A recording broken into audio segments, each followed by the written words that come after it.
Idiocracy is not a documentary, and I'm really tired of people saying this.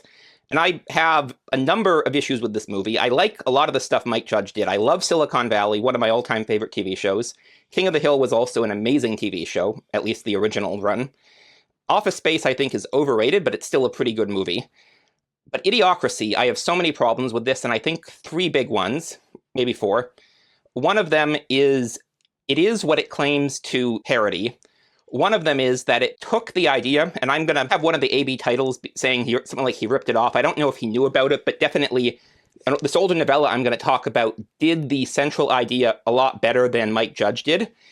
And then the third thing is I don't like the central concept of either of this novella or Mike Judge's story, but at least this novella that I'll talk about executed it well, whereas I don't think the movie did. And it really frustrates me that people like to say, oh, Idiocracy is a documentary whenever they see things in the culture that they think are dumb. And I was also, in high school, people were convinced that I would love this movie, and that frustrated me because it sort of shows how people perceive me, and people have always perceived me as being less agreeable than I am just because autism I don't always come across in ways that they expect. And then also I think they thought, oh, you're smart, so you should like this movie about dumb people. But no, it's an awful movie. So the central idea of Idiocracy, which is introduced in the very start of the movie, is this idea of dysgenics, which basically says that intelligence is at least partially heritable. Smart people tend to put off having children and have fewer children. And so we're going to breed ourselves into having a much stupider population. And when I point this out to people who should have a problem with that idea, because most of the people who like to say Idiocracy is a documentary are very liberal, they're like, oh no, I didn't like that. I just liked that it was a good parody of the Bush administration or the Trump administration or whatever.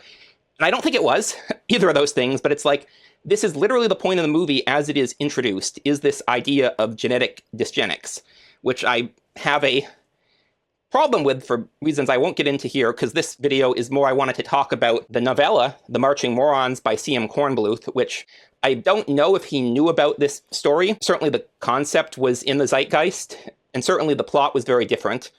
And the story here was a lot better, and even though I object to the point of the story, it's still... So in The Marching Morons, there is a marketing executive who is cryogenically frozen or something, I forget, I haven't read it in a while, who ends up way in the future where dysgenics has happened like an Idiocracy. And now almost everyone is stupid, but there is a small elite of people trying to hold it together. And they very much resent the smart people of the past for not having more kids and putting them in this situation. And so they're like, this is your fault. You need to fix this or we're going to kill you, basically. And so he comes up with a solution that someone just complained about me not spoiling things, and I think in this case it actually makes sense to spoil, so if you don't want that, click away now. His solution is to start an ad campaign to send people on space expeditions, one-way space expeditions, which, if that sounds familiar, Douglas Adams, I think it's Hitchhiker's Guide, it was a similar thing where the useless people were sent on space expeditions to nowhere. And then, as I recall, the story ends with the advertising executive himself is put on one of these expeditions because these people in the future are still mad about this, and so he's sort of... It's a dark story, it's a complex story. C.M. Kornbluth was an interesting person, a lot of his stories, and I might talk about him further, but it's a much better story, narrative-wise, than Idiocracy was. There was also a novella, The Little Black Bag, which was interesting, and that introduced the world, and then he expanded it into this novella. And I would actually recommend reading this if you can. I bet you can find a copy online, but you can also, NESFA, so New England Science Fiction Association Press, puts out these books, and I think with the newer ones, they now have DRM-free EPUBs. I don't know, most of the older ones they don't, but I recommend reading it if you can find it, and I bet you can find it somewhere. And it does this concept much better than Idiocracy, even if I object to the concept itself. But then the other thing about Idiocracy is, so most of the humor is like slapstick, very lowbrow humor.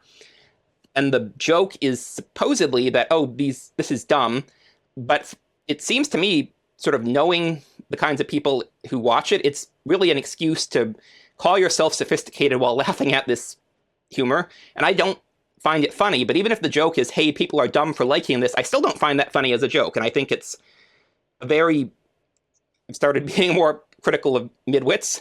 I think that's a very midwit take, where it's, hey, I'm not stupid because at least I don't like this lowbrow humor.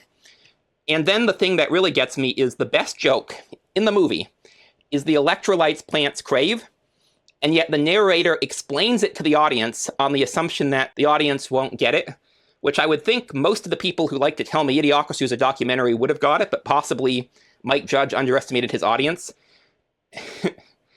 It ruined the joke. And there's no real, the moral that Mike Judge is pushing is, oh, smart people should have more kids, which for me, my cousins, their grandmother on the other side was interesting character. And one of the things is she was always, hey, you should, and I want to have kids. At the time, I had sort of internalized antinatalism, and she was pushing me, you're smart, you should have kids to not have this dysgenics thing. So I, partly on account of that, have a particularly bad taste. I mean, I liked her well enough, but I did not like some of the things she believed and liked to say. I'll say that. And so basically, the movie seems to me like an excuse for midwits to feel smug about, like, people who are culturally lowbrow. And I don't think, like, good slapstick is universal. Idiocracy just is not good slapstick. And then you're explaining the one good joke in the entire movie, assuming your audience can't get it. And it is advocating this idea of dysgenics. And again, this older book, and my father actually told me when the movie came out, it was based on this novella, The Marching Morons, because the premise sounds very similar. An average guy in our time goes into a dysgenic future where we're overwhelmed by genetic idiots. And it's a better novella. And assuming you're watching, because I spoiled the ending, I think it's still worth reading, even knowing what happens. And I think I went into reading it the first time, knowing how it ended, and it's still well written and interesting. So I would recommend the novella, even if I don't agree with the premise. But I also want to rant about how much I hate Idiocracy. Like Mike Judge, again, Silicon Valley is great. King of the Hill is great. I think Office Space is overrated, but it's still very good and memeable. Beavis and Butthead I have never liked, but even the people who like it are like, yeah, it was sort of a thing of its time, and if you didn't see it when it came out. And everyone agrees The Good Family is bad. So the one thing that most people agree, oh, that was a good movie, and I'm like, oh, it's awful, is Idiocracy. I hate everything about this movie. But I would recommend reading The Marching Morons if you can. Again, I'm sure you can find it. And you might be able to get this out of your library. Like the first time I read it, I didn't own this book, and I was in New England, so it was easier. I got it from my library. And these Nesfa Press books they're not super cheap, but they're not unaffordable either. They're usually like $20, $25. And so, yeah, again, read The Marching Morons, recommend that. And also, I hate Idiocracy and wanted to rant about that because I'm seeing a lot more of that. And I think it's mostly a class signaling thing, or partly class signaling, partly also midwits trying to feel superior against people who they're not really that much smarter than, and looking for excuses to laugh at humor that, again, isn't funny except for the one joke that they over-explain. So anyways, thanks for watching. I'm Magpie. This is Leela. I'll see y'all in the next one.